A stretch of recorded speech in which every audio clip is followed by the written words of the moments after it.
आज आपको व्यंजन के बारे में बताना चाहता हूँ, ज़रा ध्यान से सुने।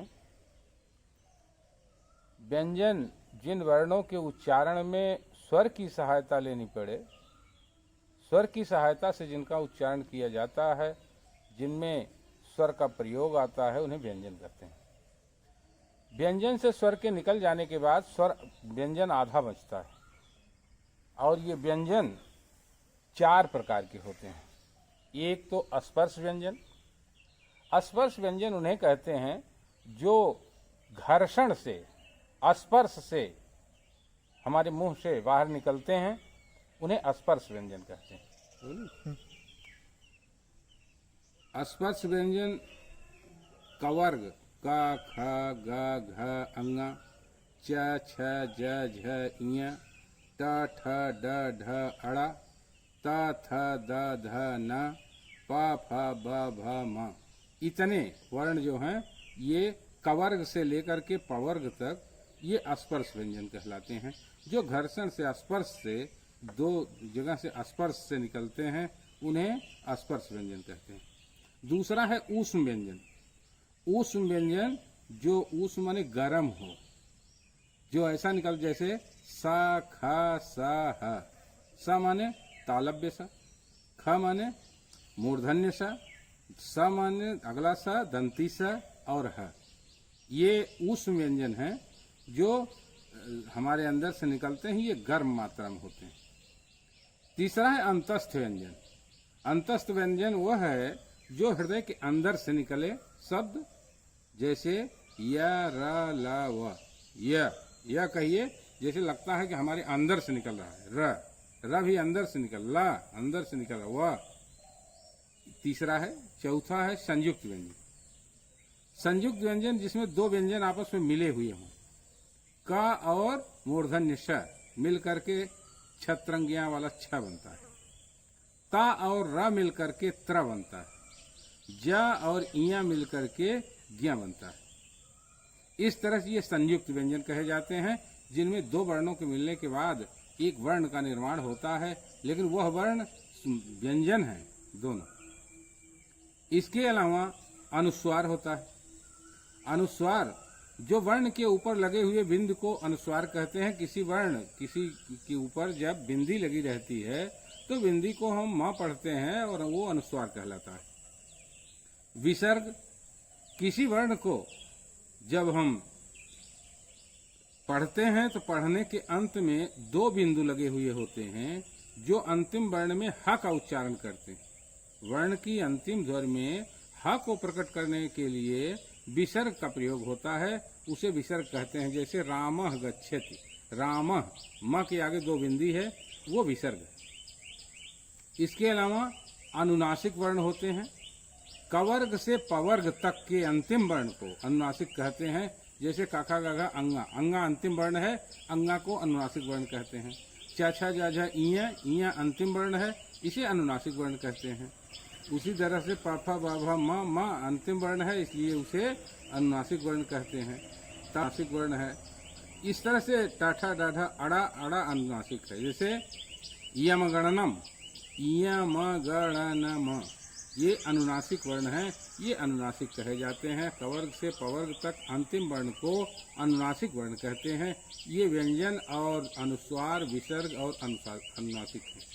इसके अलावा कौन वर्ण के बारे में हम आपको बताना चाहते हैं कि जिस तरह से जो भी वर्ण हैं हमारे शरीर के किस अंग से बोले जाते हैं, इसे उच्चारण स्थान कहते हैं। महर्षि पाणिनि ने अष्टाध्यायी में माध्यम से प्रकट किया है।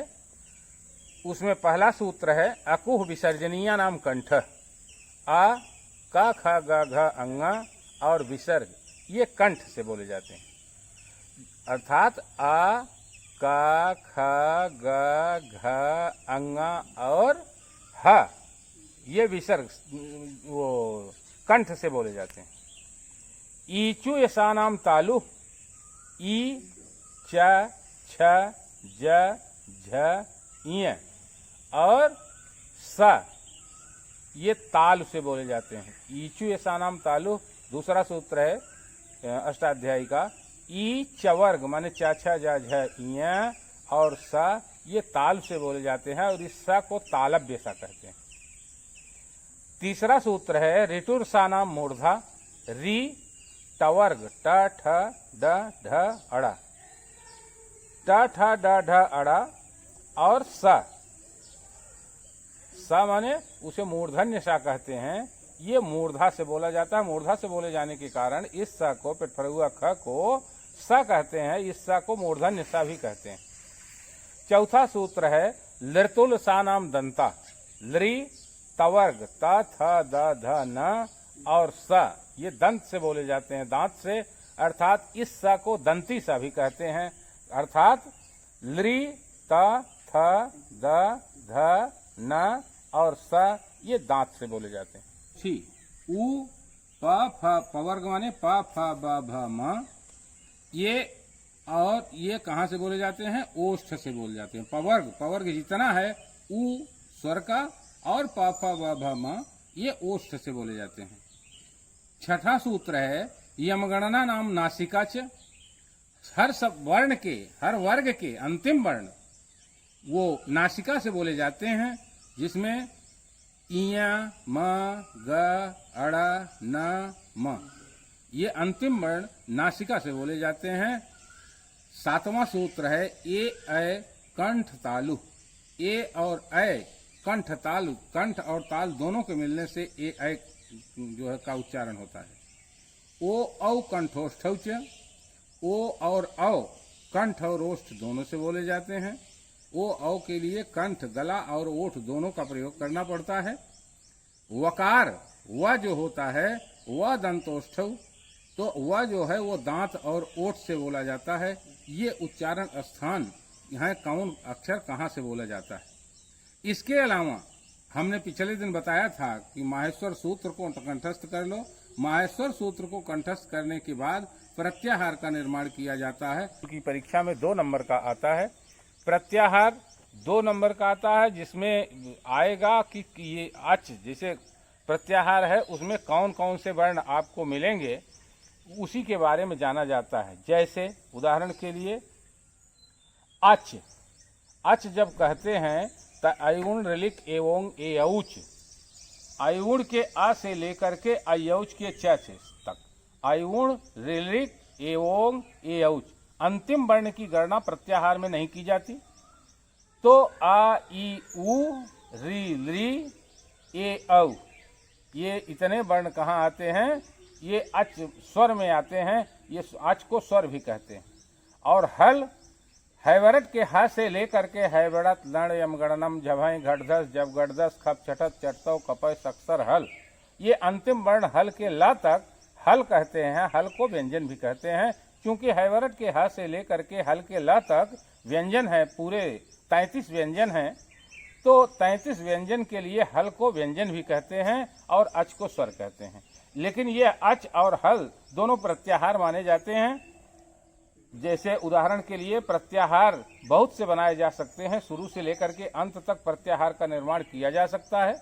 प्रत्याहार जैसे अक, आपने लिखा अक, अयुण ऋलिक, आ ई उ री लृ, 5 वर्ण आए। अंतिम वर्ण की गणना प्रत्याहार में नहीं की जाती, इसलिए 5 वर्ण प्रत्याहार में आते हैं। उन्हीं 5 वर्णों की गणना प्रत्याहार में की जाती है। जैसे ईड़, अयुण के ई से लेकर के और अड़ा तक ई उ के मात्र अड़ा अंतिम में लिया नहीं जाएगा, ई का लिया नहीं जाएगा, इसलिए 2 ही वर्ण आएंगे। जैसे उदाहरण के लिए व्यंजन में चलते हैं।